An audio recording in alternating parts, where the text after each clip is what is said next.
Meus cumprimentos aos telespectadores da TV Fortaleza, canal 6 da Multiplay, canal 61.4 na TV digital. Sejam muito bem-vindos ao nosso programa, é uma alegria tê-los conosco. Dando prosseguimento à nossa série de entrevistas que nós estamos realizando com os principais profissionais, os principais políticos e os principais profissionais do nosso estado, eu hoje tenho uma grande satisfação de receber aqui no nosso programa mais um grande vencedor. Eu digo sempre que nessa cadeira aqui só sentam vencedores, porque para cá eu só convido ou os vencedores das nossas promoções ou pessoas vencedoras no nosso estado. E eu hoje tenho uma grande alegria de receber aqui o meu grande amigo e uma das pessoas competentes do Ceará, o doutor Raimundo Padilha. Doutor Padilha, satisfação em recebê-lo aqui no nosso programa. É um prazer muito grande estar com você, Roberto, e com os seus telespectadores. Doutor Padilha, eu queria inicialmente, meu irmão, como faço com todos os nossos convidados, eu quero que o senhor faça aí um resumo do seu currículo, pessoal e profissional. Roberto, é meio complicado a gente falar da gente mesmo, né? Não, mas eu onde vou... você estudou, onde você formou, eu vou quais procurar, são os cursos que você fez? Eu vou procurar a minha fase de fundamental, que naquela época era o ginasial e científico. Eu passei pelo Farias Brito, mas a minha maior permanência foi no 7 de setembro. Certo. Tá? E depois, então, o Colégio São João e o Colégio Lourenço Filho. Certo. Você é cearense de Fortaleza? Sou cearense de Fortaleza, cearense, baixinho, cabeça chata. Certo. E fiz a faculdade de Ciências Econômicas. Bom, eu fiz concurso para o Banco do Nordeste. Eu fiz o segundo concurso do Banco do Nordeste. Certo. Isto é, em 1955, eu fiz concurso para o banco. E tive que assumir somente no início de 56, porque nesta ocasião eu estava servindo no CPOR. Certo. Né? Estava no Exército e, em princípio de 56, eu assumi lá o Banco do Nordeste. O senhor fez aquele concurso do Banco do Nordeste, que a pessoa entrava ainda como estudante? Não, quando eu fui do Banco do Nordeste, aquele programa estava se iniciando. Quando eu estava saindo, certo, o Banco do Nordeste estava se iniciando. Certo. Aquele programa estava se iniciando, que foi uma beleza aquele programa. Eu me lembro que lá entrou Paulo Lustosa, entrou Lima Matos, entrou muita gente competente, Pedro Brito, Cláudio Ferreira Lima. Muita gente boa entrou ali naquele. Então eu entrei no Banco do Nordeste em 55 e pedi demissão em 1963. Você já entrou como economista, né? Não, eu entrei como escriturário. Naquele tempo eu não era formado ainda. Eu fazia o curso secundário. Certo. Tá? E então, quando eu estava no Banco do Nordeste, é que eu fiz o curso de economia. Certo. Né? Foi nessa ocasião que eu entrei na Faculdade de Ciências Econômicas. E nessa ocasião, foi desenvolvido um projeto numa parceria do Banco do Nordeste com a Universidade Federal do Ceará e a Confederação Nacional da Indústria, que foi um curso de pós-graduação em desenvolvimento econômico. Certo. E eu me submeti a uma seleção pública e fui e fiz o curso. E ao final se deu um caso muito curioso, Roberto. A universidade, que tinha como reitor Martins Filho, estava criando o Instituto de Pesquisas Econômicas. Certo. E o Instituto de Pesquisa Econômica, sob a direção do Paulo Roberto Coelho Pinto. Certo. Nosso amigo. Nosso amigo, né? Nosso amigo.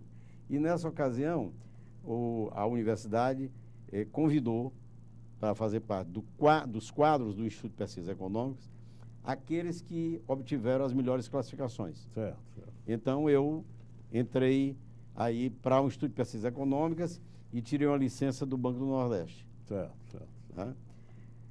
Pouco tempo depois, se deu a estadualização e concomitante federalização da Faculdade de Ciências Econômicas. Certo. Que ela não era estadualizada, ela não era pública, ela era particular. Certo. Então, nós fizemos concurso para a faculdade, fomos aprovados e, nessa ocasião, tínhamos que fazer uma opção.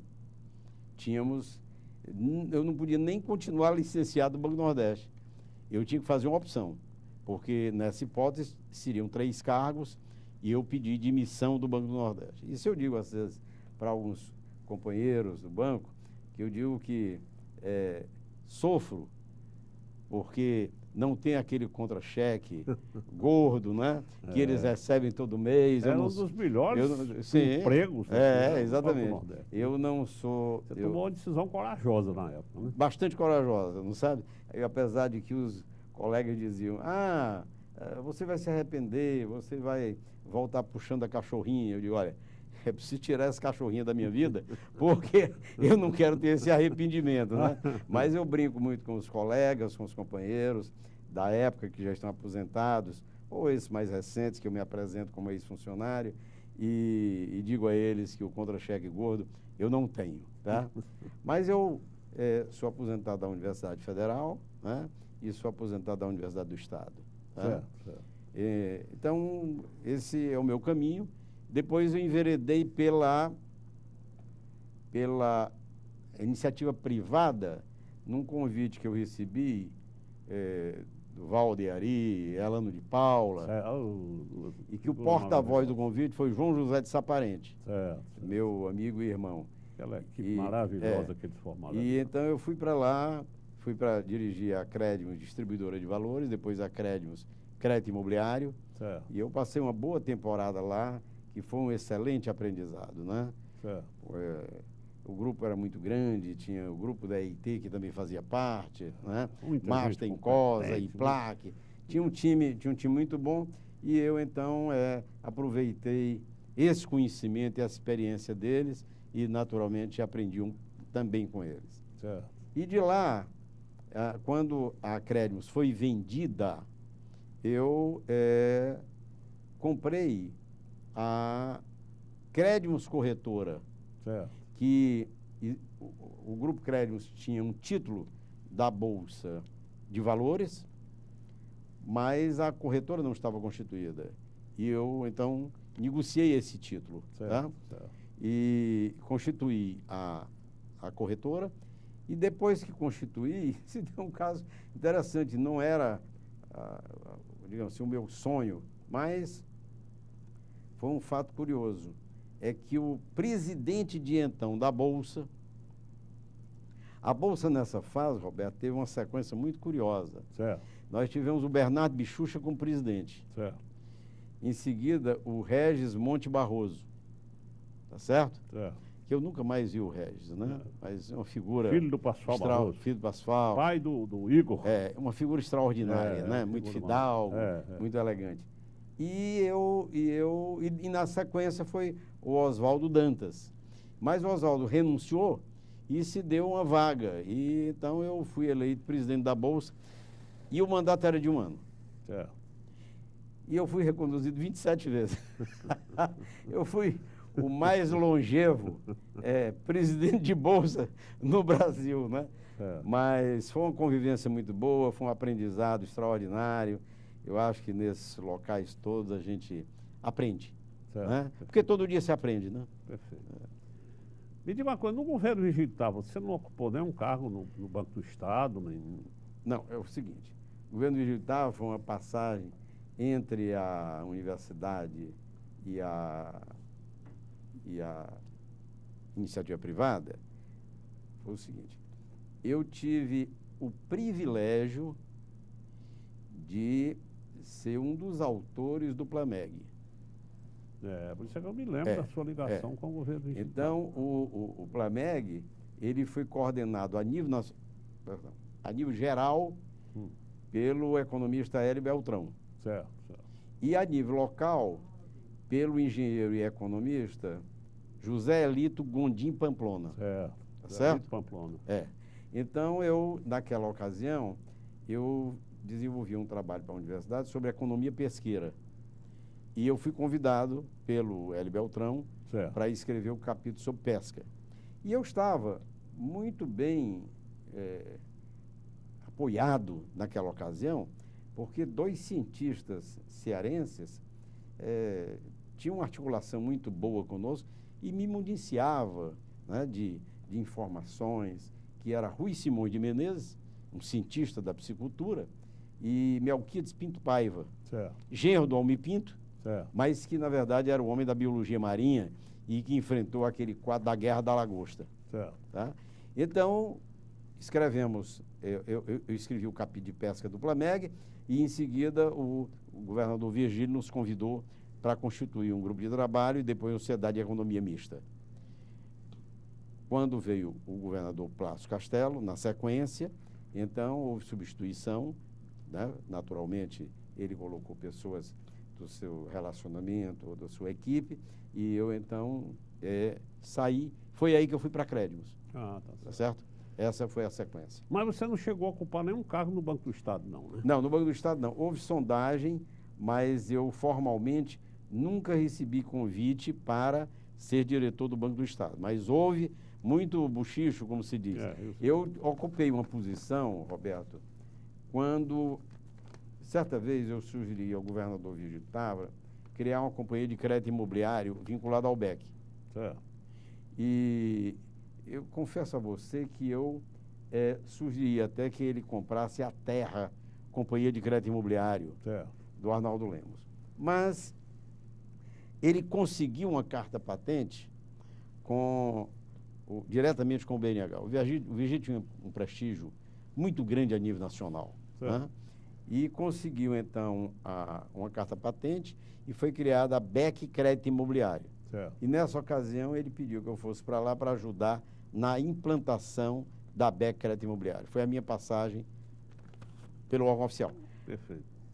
Mas ele também me fez um convite, e eu já estou falando do segundo veterado, né? Certo. Ele também me fez um convite para ser assessor especial. Você se lembra dos 12 apóstolos? Me lembro demais.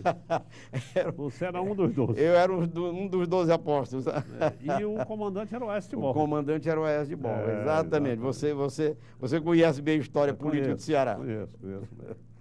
Mas, irmão, eu convidei dois amigos nossos, no caso o Sérgio Melo e o Deusmar Queiroz, para formular aqui algumas perguntas a você.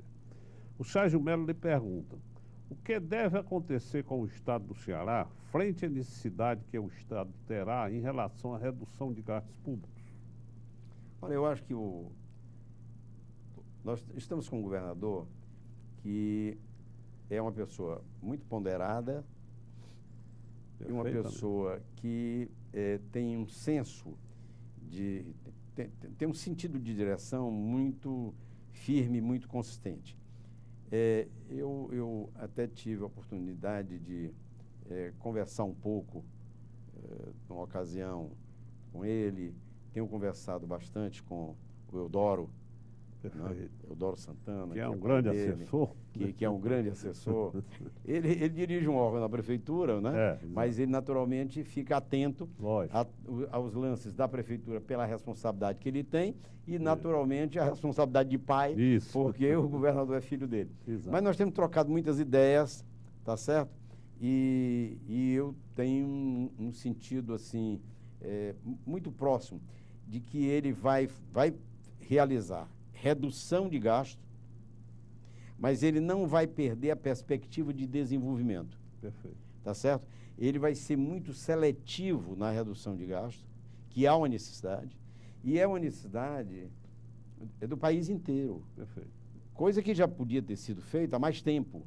Não é? Mas ele, em boa hora, está fazendo isto aí, e o estado do Ceará não está no pior dos mundos. Tem estados, né? Isso. Graças a Deus a nossa situação é bem melhor do que de outros estados. Bem melhor. Nós temos um secretário que é muito competente, o nosso Maurinho, né? Muito é equilibrado. Muito equilibrado, muito competente. E então, com as ponderações do governador Camilo, então se completa aí o quadro e eu acho que nós vamos ter este foco do desenvolvimento muito bem definido para o bem do Estado, né? Perfeito. Nós vimos, né, Padilha, essa semana, as posses aí dos novos prefeitos, todos eles assumiram, falando em redução de custos, redução da máquina, né? É uma cantiga geral de todo o país, né? Todos que reduziram os seus custos para administrar, né? O setor público brasileiro, né, do município ao governo federal, passa por... Perfeito. O cobertor está curto, né? Perfeitamente. O cobertor está curto. É. Segunda pergunta do nosso amigo Sérgio Melo.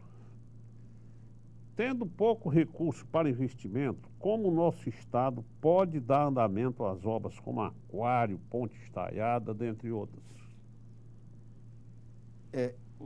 Eu sou muito amigo do Sérgio, mas o Sérgio está querendo me complicar, sabe?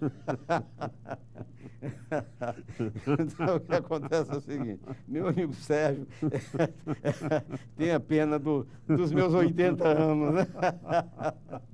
Mas é o seguinte, eu acho que algumas obras, elas não podem ou não devem ser concluídas com recurso do governo do Estado. Perfeito, perfeito. Elas têm que, naturalmente, procurar parceria público-privada. E parece que até o governador já está decidindo isso, né? Eu acho que esse é o caminho. É. Eu acho que esse é o caminho. É. Eu tenho conversa. Outro dia eu conversei com alguns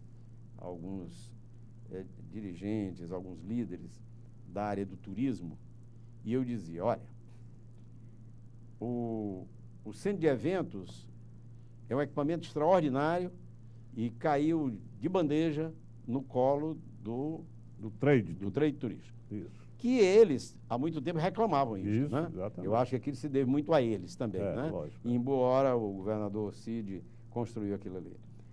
Já o aquário, eu dizia para eles, eu digo, bom, e aí? Ele disse, o aquário nós não sabemos. Não, sabemos não, vocês sabem onde é que tem aquário exitoso no mundo. Né? Exato. Não sou eu que sei. Eu até já vi aquário fora do Brasil, né? Mas eu digo, vocês conhecem, vocês sabem. Então é o seguinte, quando você tem um projeto muito bem elaborado, né?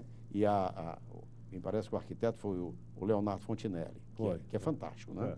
Então é o seguinte, quando você tem esse projeto, onde o governo já investiu uma boa parte para sair do chão. Isso. Tá certo? Então, trazer a expertise lá de fora traz não somente a certeza do êxito, mas pode trazer também, inclusive, os turistas. Perfeitamente. Para cá. Perfeito. Então, tem coisa que não é para ser feito com recursos somente do poder público. Né? Tem que ser também na iniciativa privada. E me parece que essa é a ideia também do governador Camilo, né? Eu acho que sim.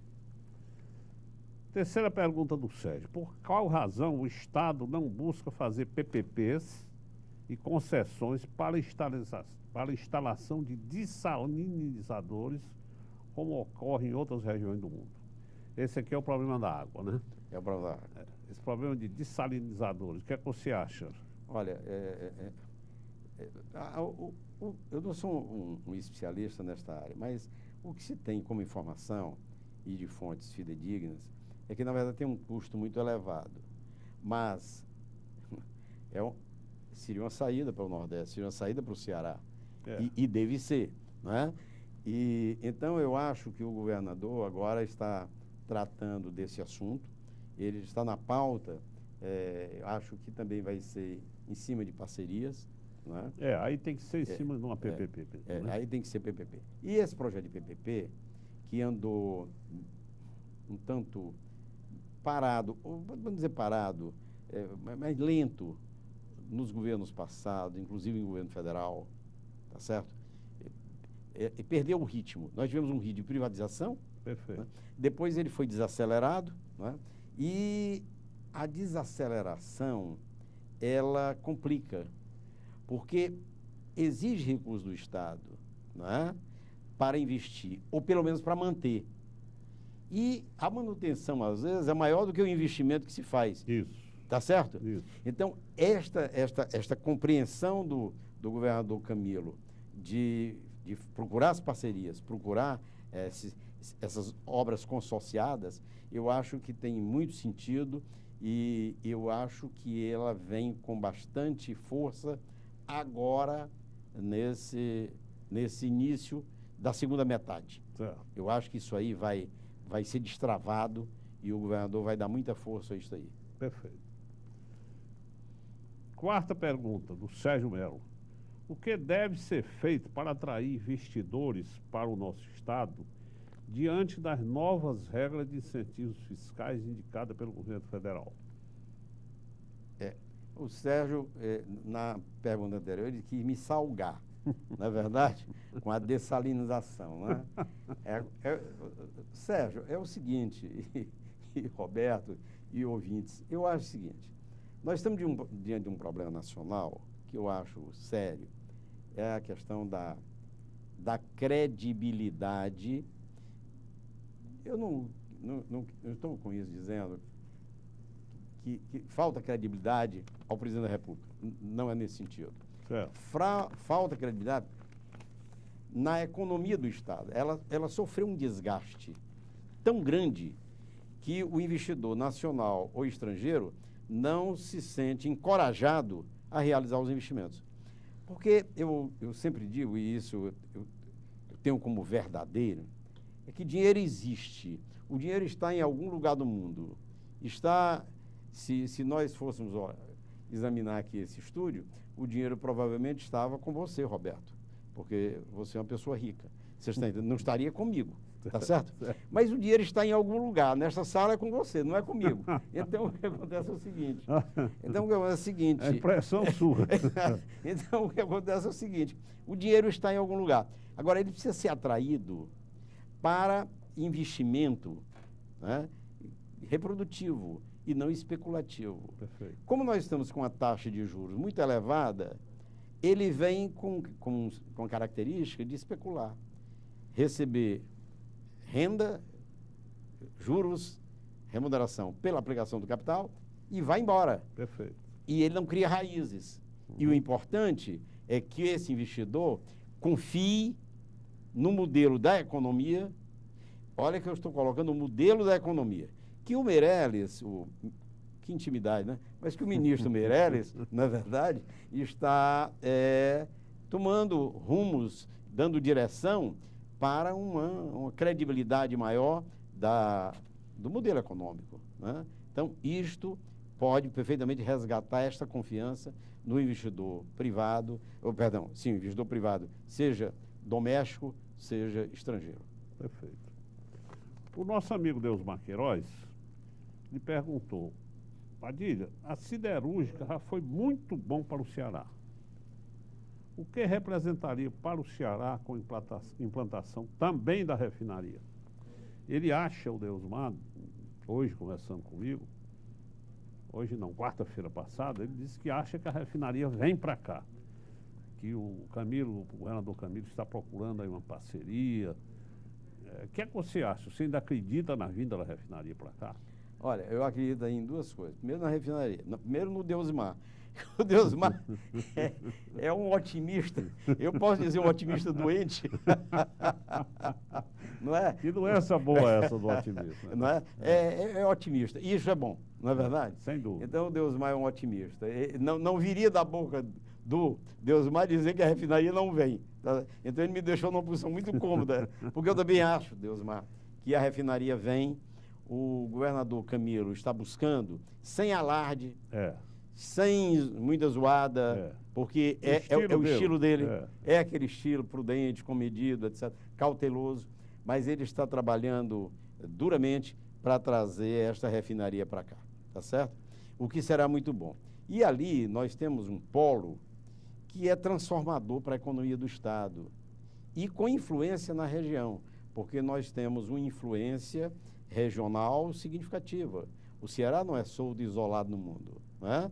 Ele tem influência dentro de um raio muito maior, além fronteiras do Estado. Perfeito. E ali no polo do Pecém, com aquela obra extraordinária iniciada no governo Tasso Gereissati, né? E o projeto ZPE, olha, esse tripé, Porto,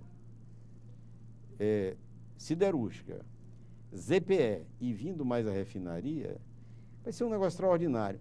Olha, nós temos um colega professor que ele fez um estudo, Roberto, muito interessante, que trata da ampliação, do alargamento do Canal do Panamá. E ele fez estudo sobre o impacto que esse alargamento traz para o Ceará. E você vai assim, a primeira vez, que negócio é esse? Lá no Panamá? Não, é porque o fluxo de navios da Ásia vão chegar aqui com muito mais facilidade. Perfeito. Então vai estabelecer, vamos chamar de um corredor marítimo de repercussão extraordinária. E aí sim, nós podemos instalar aqui uma coisa que há muito tempo eu venho defendendo. Deusmar conhece essas minhas ideias, o Sérgio Mello também. Já falei, inclusive, com o próprio governador Camilo, que é o entreposto internacional de comércio. Certo. Porque o entreposto internacional de comércio, você não precisa necessariamente produzir. Você precisa criar uma estrutura simplificada e burocrática onde nós estamos na esquina do continente. E nós podemos ser vitrine para as grandes feiras mundiais, para os grandes negócios, para as grandes marcas mundiais, para nós termos aqui a exposição para os países que estão na periferia do Brasil virem comprar aqui. Certo. E aí você gera, olha pessoal do turismo, presta atenção no que eu estou dizendo, gera um fluxo de comércio, um fluxo turístico de negócio extraordinário. Bem, Padilha, então eu fiquei muito feliz com a sua presença aqui no nosso programa e queria colocar nossas câmeras à sua disposição para que você acrescente alguma coisa que eu não tenha perguntado. Roberto, tem algumas coisas, na verdade, que nós, com mais tempo, teríamos condição de conversar, porque isso é um exercício muito bom para todos nós, né? E principalmente sendo instigado por um Sérgio Mello e por um Deusmar. Né? Mas eu me coloco à sua disposição para conversar sobre mercado, sobre bolsa. Brevemente você voltará para falar sobre esse assunto. Perfeitamente. Né? Ficamos combinados assim. Fico lhe devendo esta. Perfeitamente. Ok. Muito obrigado. Pois, Padilha, eu queria agradecer, meu irmão, a sua presença. Fiquei muito feliz. Você está aqui no nosso segundo programa de 2017. Lhe dar um grande abraço, parabenizar pelo seu trabalho. Você, como eu disse, você é uma das pessoas mais respeitadas do nosso estado. Você, inclusive, juntamente com o Jornal O Povo, faz uma promoção muito interessante, que é o Prêmio Delmiro Gouveia, né? Onde você faz um estudo muito criterioso a escolha das grandes empresas do Ceará. Sim. Muito obrigado, doutor Padilha. Aos telespectadores, nós voltamos em 1 minuto, depois do nosso intervalo.